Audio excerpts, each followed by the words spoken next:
Okay, the process of breathing is especially important in yoga, and very often when people take a breath, they'll take a sudden inhale, perhaps what is called a deep inhale, and then they'll immediately exhale. And you only get a little bit of oxygen from doing that if you slowly increase the amount of air in your lungs, and then you hold the breath there for some period of time, then exhale, then you get much more oxygen to transfer. Oxygen transfers based on the amount of pressure in the lungs and how long that pressure is held. So if I inhale and I expand my upper chest without any strain, and then I expand the sides of the rib cage, and perhaps I could expand into the abdomen, and then exhale, I'll get much more oxygen in. Breathing into the abdomen is not going to increase the amount of oxygen in your lungs, but it can increase the amount of time just by slowly expanding abdomen. It can increase the amount of time that your inhale takes. So when you're wanting to take what is termed a deep breath, or a breath that's more efficient, that gets more oxygen in, you inhale, expand the upper chest, and expand the size of the rib cage. And you could expand down into abdomen or lower back, or even imagine you're breathing down into your legs. Any of that will increase the amount of oxygen. And then following that, you go ahead and exhale. It turns out that the very top 3 ribs are important in breathing. And oftentimes, there's not too much movement along the side of the upper rib cage. You may lift up, but you want to get a little more mobility. You also want to make sure that you're not squeezing the shoulder blades too far back. If you do that, it creates a very slight restriction in movement of ribs. It's just very slight, but it's there.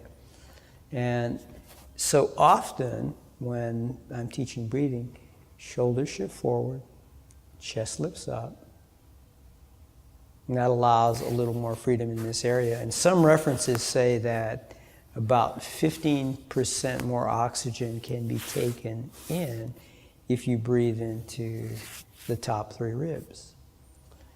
So as you're sitting, same sitting position that we've worked with earlier, chest is lifting, shoulders as wide as possible, balancing head and chest over the lower spine. You inhale, expand the upper chest without strain. If you create too much strain, you can put some pressure on your heart. Expand the sides of the rib cage. And then exhale. I'll do that one more time. Inhaling, expanding the upper chest. Expanding the sides of the rib cage. And exhaling. Another way to work to begin to open sides of the rib cage is to twist. So if my right hand catches the left knee, right hand pulls, left hand pushes. Inhale, expand the upper chest. And expand sides of rib cage. And exhale.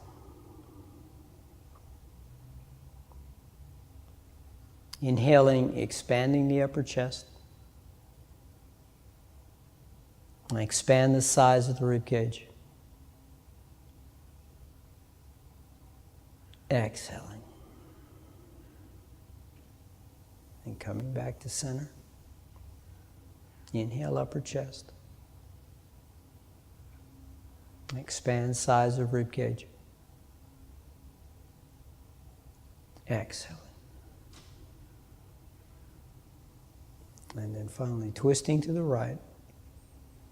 Left hand on the right knee, left hand pulls, right hand pushes. Inhale, expand upper chest. Expand sides of rib cage.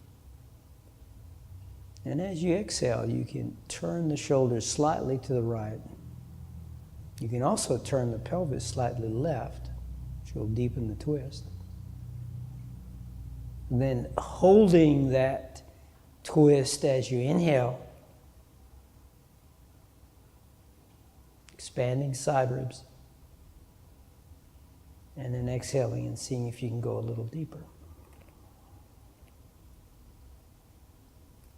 So that allows the twist to challenge your breathing to a degree, slightly increases pressure in the lungs, and makes the breathing a little bit more efficient.